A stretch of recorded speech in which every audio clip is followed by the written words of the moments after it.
So hello guys, welcome back to my channel.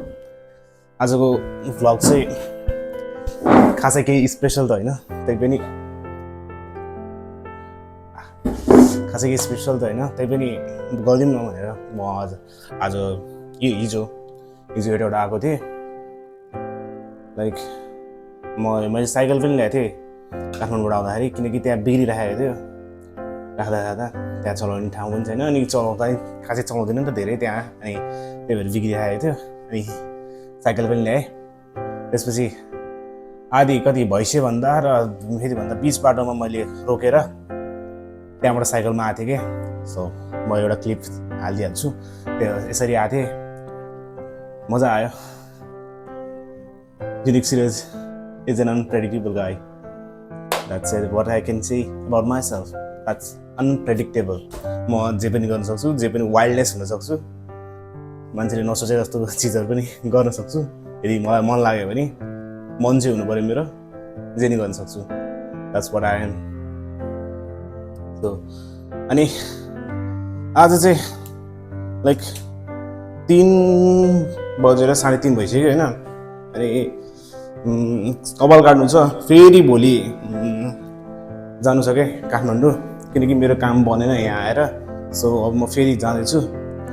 मैले सोचेको थिएँ काम बन्छ होला भनेर, तर बनेन।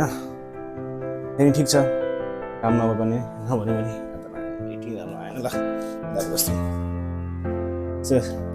अनि हिजो भइहाल्यो, मेरो बर्थडे थियो, तर मैले मनाइनँ। मलाई मनाउन खासै मन लाग्दैन बर्थडे भन्ने चिजहरू। म अरूको लागि भए त मनाइदिन्थेँ होइन, आफ्नै बर्थडे पनि होइन। अब कोही क्लोज वानहरूको लागि भए मनाइदिउँ न त भनेर मनाइदिन्थेँ, तर मलाई हेटौँडा आउनु पर्ने भयो अलिकति इमर्जेन्सीमा, त्यही भएर मनाइनँ। एन्ड वेल यही हो कहानीहरू। त्यो आज चाहिँ केही होइन, जस्ट र टकिङ। मलाई बोल्न मन लाग्यो होइन, एउटा केही पोइन्टहरू, भ्यालिड पोइन्टहरू। सो फर्स्ट पोइन्ट चाहिँ वाइ आई ट्राभल अलोन। मलाई किन एक्लै हिँड्न मन लाग्छ, किनकि यो चाहिँ मेरो बेसिक आइडिया हो होइन। मान्छेहरूसँग धेरै अट्याच नहुने, धेरै नहुने क्या। लाइक हुन्छ नि त, जो पनि जाँदामा नि कोही चाहिरहेको हुन्छ नि त। सो म चाहिँ एक्लै हिँड्न कोसिस गरेर त्यो एट्याचमेन्टलाई तोडिरहेको हुन्छु। त्यही कुराहरू हो। मजा नि आउँछ, एउटा छुट्टै पर्सपेक्टिभ भेट्छ जब हामी एक्लै हिँड्छौँ। एउटा हिँडिरहेको के अरे अब ग्रुपहरूसँग हिँड्दा बेला त अब हुन्छ नि त, 3-4जना हुन्छौँ, अनि बोलेर हिँड्दा हुन्छौँ। वरिपरिको केही हेरेर हिँड्दा हुँदैनौँ, केही अब्जर्भ गरेर हुँदैनौँ। बट एक्लै हिँड्दाखेरि चाहिँ टक अब्जर्भ गरिन्छ क्या मान्छेहरूलाई होइन। अब एउटा नयाँ थिङ्किङ आउनसक्छ, पर्सपेक्टिभ आउनसक्छ, त्योहरू अब्जर्भ गरेर हुन्छौँ। त्यही भएर मलाई एक्लै हिँड्न चाहिँ मन लाग्छ है। सो एक्लै हिँड्ने बानी चाहिँ कसरी बनाउन सक्छौँ भने, लाइक कतै जाँदैछौ भने होइन, मान्छे लिएर नजाने, एक्लै जाने। अब सर्ट ठाउँमा नि कि अब हामी खोजिरहेको हुन्छौँ नि त, आज कोही भएन होइन, यसो उता जान मन लाग्छ, तर हामी मान्छे खोजिरहेको हुन्छौँ कि यता जान नि मान्छे खोजिरहेको हुन्छौँ, उता जान नि मान्छे। त्यही कारणले हामीले कुनै बेला हामी पछि पनि पर्छौँ जस्तो लाग्छ है मलाई चाहिँ। अब कतै जानलाई हामीले मान्छे खोजिरहेको हुन्छौँ, त्यो ठाउँमा जान पाउँदैन, अनि हामी केही चिजहरू मिस गरिरहेको हुन्छौँ जुन पर्सपेक्टिभ हामीले पाउनु थियो कि, तर पाएनौँ किनकि हामी गएनौँ। तपाईँले ध्यान दिनुभयो होला होइन, हामीले कुनै बेला कुनै ठाउँ गइरहेको हुन्छौँ सधैँ, तर साथीहरूसँग गइरहेको हुन्छौँ। जब एक्लै जान्छौँ नि, हामीले त्यो ठाउँको एउटा प्रेसेन्स थाहा पाउँछौँ कि, एउटा पर्सपेक्टिभ हुन्छ छुट्टै होइन, त्यो थाहा पाउँछौँ कि। अनि म जहिले नि कुनै ठाउँ ग्रुप अफ पिपुलहरूसँग गएको छु भने म एक्लै जान खोज्छु होइन। अनि त्यो ठाउँको एउटा थिङ्किङ अनि एउटा पर्सपेक्टिभ खोज्छु म है। मेरो बानी चाहिँ त्यसो छ। सो अनि त्यही ठाउँमा गएर किताबहरू पढिदिने। मैले किताब पढ्ने चाहिँ कुन सेन्समा भने होइन, अब हामीले किताब पढेर अब यसो थटहरू आउँछ नि त, अनि यसो सोच्दाखेरि अर्कै पर्सपेक्टिभ पाउँछ कि वरिपरिको चिजहरू होइन, त्यस्तै छुट्टै पर्सपेक्टिभ पाउँछ कि। सो अहिले चाहिँ म जाँदैछु बाहिर होइन, काठमाडौँको लागि केही सामानहरू किन्न। So let's go. अहिले चाहिँ म रेडी भइसकेको छु बजार जानलाई। बजार भने फेरि मेरो 5 मिनटको बजार हो हाम्रो त, 5 मिनट अनि 2 मिनट लाग्छ। 2 मिनट लाग्छ होला मलाई पहिला सुरु म ज्याकबेरीहरू किन्छु अन्त एउटा साथी भेटेर अब टक्थ्यो सो म बजारबाट आइसकेँ मैले ज्याकबेरी पाएँ ज्यागेरी भन्दो रहेछ ज्यागेरी मैले प्रोनाउन्सिएसन मिस्टेक गरेछु दे वर लाफिङ बट कहिले मिस्टेक त भइहाल्छ नि त्यो भनेर आई एम ब्याड एट प्रोनाउन्सिङ भन्न चाहिँ मिल्दैन मान्छेले भन्ने आउँछ कि अलिकति प्रोनाउन्सिएसन गल्ती हुने बित्तिकै मलाई त केही पनि आउँदैन म चाहिँ प्रोनाउन्सिएसन मिस्टेक गर्छु भनेर भन्ने आउँछ द्याट्स नट केस ब्रो एउटामा पो मिस्टेक भयो त अरूमा त बेस्ट हुनसक्छ नि त चिजहरू प्रोनाउन्सिएसन मात्रै होइन सब चिजहरू एउटामा मात्रै गल्ती भयो अरूहरूमा त बेस्ट हुनसक्छौँ कि एन्ड अनदर थिङ मैले के कुरा गरेको थिएँ बिचमा छोडेँ ब्याक इन द भिडियो मलाई के लाग्छ dressing well is important so म 2 मिनटकै लागि भयो नि म गएको थिएँ बजार यही एउटा ज्याकबेरी किन्न यार कति चाहिँ टाइम लाग्छ र जस्तो एउटा सपमा ओर्लियो मार्टमा ओर्लियो अनि त्यसपछि किन्यो कति टाइम लाग्छ र म जहाँ पनि जान्छु वेल ड्रेस भएर जानु मन लाग्छ मलाई लाइक अलिकति वेल बिहेभ अलिक वेल ड्रेस भएर जानु मन लाग्छ बिकज पिपल जस्ट बाई यो कभर ब्रो तपाईँले भन्नु होला कि यो जमाना हो पिपलले जज गर्दैन कभर सभरबाट होइन तर जज गर्छन् यार तपाईँ जति चाहिँ भन्नु जज गर्छन् क्या so be well dressed whenever you are going anywhere be well dressed त्यही नै भन्छु म मैले जसलाई नि यसलाई लाइक मेरो वरिपरिमा जो पनि हुन्छ मैले अलिकति प्रोत्साहनै गरेर आउँछु अलिकति मोटिभेट गरेर आउँछु कि यदि कहीँ पनि जानु छ ड्रेस वेल भएर जानु यत्तिकै भाडामा नजानु जस्ट बी वेल ड्रेस त्यहाँ रेस्पेक्ट छुट्टै मिल्छ तपाईँको लागि तपाईँ भन्नु होला कि मेरो सब अटेन्सन ममा आउँछ धेरै ड्रेस भएर जाने ठिक्कको ड्रेस भएर जानु अटेन्सन कुनै राम्रो त अटेन्सन आयो भने त सो बी वेल ड्रेस के त्यस्तो चाहिँ ल्याङ भएर जानु अनि त्यस्तो गर्नु यही हो सेकेन्ड यो कि बी वेल ड्रेस्ड जहाँ पनि जानुहुन्छ बी वेल ड्रेस अनि थर्ड पार्ट चाहिँ म अब साइक्लिङ गर्न जाँदैछु फेरि वेल ड्रेस भएर जाँदैछु साइक्लिङ गर्न नि सो अब म रेडी हुन्छु साइक्लिङ गर्नको लागि लेट्स गो माथि काठमाडौँमा चाहिँ ज्याकबेरी पाइरहेको छैन क्या अब पाइरहेको थियो तर अलिक धेरै महँगो भन्नु थियो कि पाउडर होइन अनि यहाँ चाहिँ अब सस्तै छ त्यहाँभन्दा त धेरै सस्तो छ के को कारणले हो थाहा भएन तर धेरै महँगो छ ज्याकबेरी उता incomparatively with here so let me taste this jackberry पछि चिनीभन्दा यो ठिक लाग्छ क्या ज्यागेरी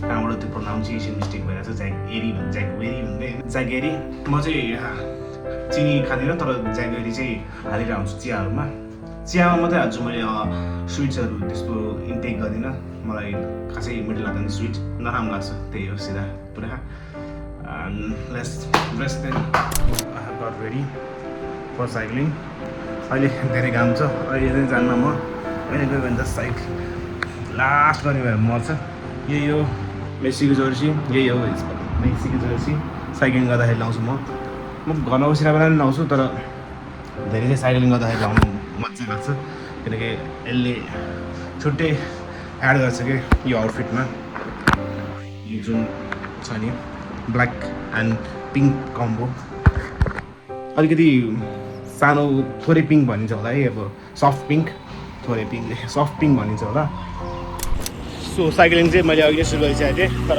भिडियो बनाउनु बिर्सेँ म जाँदैछु एक राउन्ड हान्नलाई अहिले धेरै नै घाम छ सो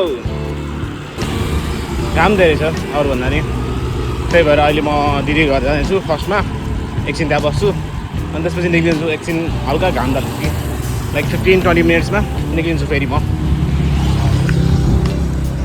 यो हाम्रो हेटौडाको रोड जसले काठमाडौँबाट हेरिरहनु भएको छ होइन खुल्ला रोड हुन्छ त्यस्तो धेरै गाडी हुँदैन किनकि यो मेन रोड पनि होइन लाइक इस्ट वेस्ट हाइवेको मेन रोड होइन त्यही भएर खुल्ला भयो त हाम्रो घर अगाडि हेर्नुहुन्छ भने लास्ट धेरै गाडी हुन्छ धेरै बजी चला भएर होला अलिकति ह्यान्डलिङ गर्न अलिक गाह्रो भइरहेछ सो म चाहिँ त्यहाँबाट निस्किसकेको छु दिदी घरबाट अब चाहिँ एक राउन्ड हालेर घर गइहाल्ने किनकि सनसेट अलिकति मिस भएछ हाम्रो बवाल हुन्थ्यो त्यहाँबाट पुरै ओह्रालो हुन्छ त्यसपछि एउटा पानी खाने ठाउँ हुन्छ काठमाडौँ 130 किलोमिटर यो रोड चाहिँ एउटै काठमाडौँको रोड हो होइन तर धेरै शान्त रोड छ यता हुन्छ अब पुलहरू भइरहन्छ त्यता एउटा झोलुङ्गी पुल छ त्यसमा सानो बसहरू चाहिँ चलिरहेको हुन्छ होइन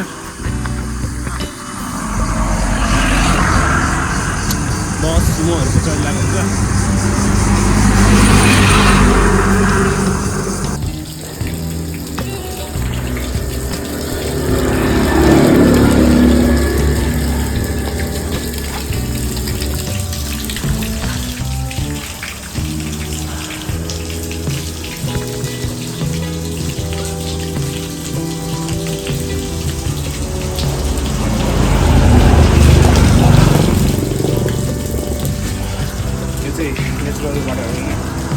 पिउने पानी नेचुरल पिउने पानी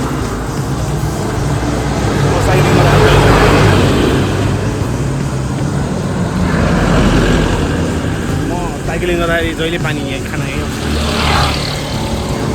स्टप हुन्थ्यो मजा आउँथ्यो यहाँ बसेर सनसेटहरू हेर्दा त्यहाँ नि पानी छ सबजना यहीँ रोक्छन् पानी हाल्नु होइन अब चाहिँ म 4 घन्टा बन्छ 6 बजे आउँछु भनेको तर 6:15 भइसक्यो अझै भएको छैन सो लेट्स गो मेरो खुट्टा चाहिँ पुरै पेनले ल्याङ भइसक्यो होइन किनकि हिजो नि धेरै नै साइक्लिङ गरेको धेरै पछि साइक्लिङ गरेको थियो आज नि धेरै भइसक्यो होइन लाइक 12,000 स्टेप्स यति कम्प्लिट भइसक्यो अब साइक्लिङको चाहिँ मैले निकालेको थिएन त्यही भएर थाहा छैन सो यतिखेर यही दिमागमा आउँछ कि 40% रुल के डेभिड गगिनको 40% रुल अब जसले पढ्नु भएको छ डेभिड गगिनको बुक त्यो 40% रुल भन्ने बित्तिकै थाहा हुन्छ अनि डेभिड गगिनको माइन्डसेट चाहिँ हो कि यदि हाम्रो पुरै पावर सकिसकेको छ भने होइन त्यो 40% मात्रै सकिएको हुन्छ किनकि सर्भाइभल एउटा सर्भाइभल मेकानिजमले राखिरहेको हुन्छ अरू 60% चाहिँ होइन जब चाहिन्छ सो हामीले यदि पुरै टायर्ड भइसकेको छ भने जस्ट 40% अफ तपाईँको इनर्जी खर्च भएको छ क्या सो त्यही भएर 40% रुल सम्झिरहनु पऱ्यो लिमिटलाई धेरै पुस गर्नु पऱ्यो that's it so I am limitless and unpredictable so night view चाहिँ देख्न सक्नु हुँदैन तर यो चाहिँ पुरै आगो लागेको छ जङ्गलहरूमा अब यहाँबाट पनि माथि देख्नुहुन्छ भने पुरै आगो नै आएको छ अब यो चाहिँ मेरो घरको छत हो छतबाट दामी भ्यू देख्छ है रातिको साइलेन्ट छत रुम वाट वी क्यान से बाबा त यत्रो सामान ल्याएको थिएँ अलि दिन बस्नलाई तर काम बनेन त्यही भएर जाँदैछु म थिएँ मुभिङ आउटमा होइन मुभिङ अनमा मुभी हमको चाहिँ सबभन्दा मेन पार्ट चाहिँ फर्गिभिङ हुन्छ कि फर्गिभिङ हामी यो देशमा हुन्छ नि त केही चिजको मान्छेहरूको फर्गिभ गरे हुँदैनौँ अनि त्यहीले हामीलाई ब्याकवर्ड तानिरहेको हुन्छ कि किनकि हामीले त्यही बर्डन लिएर बसिरहेको हुन्छ नि त कोही मान्छेले केही गरिरहेछ भने होइन सो यदि कोही मान्छेसँग मुभ अन हुनुहुन्छ भने फर्गिभ गर्नुहोस् अनि एउटा चिज भन्छु कि forgive but never forget what he or she has done forgive गरिदिनुहोस् आफ्नो लागि तर कहिले नबिर्सिनुहोस् तिनीहरूले के गरेछ कस्तो गरेछ यदि फर्गिभ गर्न जान्नु भएन भने सधैँभरि त्यही बर्डन लिएर बस्नुहुन्छ पछाडि नै तनेर बसिरहेको हुनुहुन्छ सो फर्गिभ गर्न सिक्नुहोस् फर्स्टमा अनि त्यसपछि मुभ अन आफै हुन्छ केही तपाईँहरूले नयाँ चिज केही गर्नै पर्दैन मुभ अन आफै हुन्छ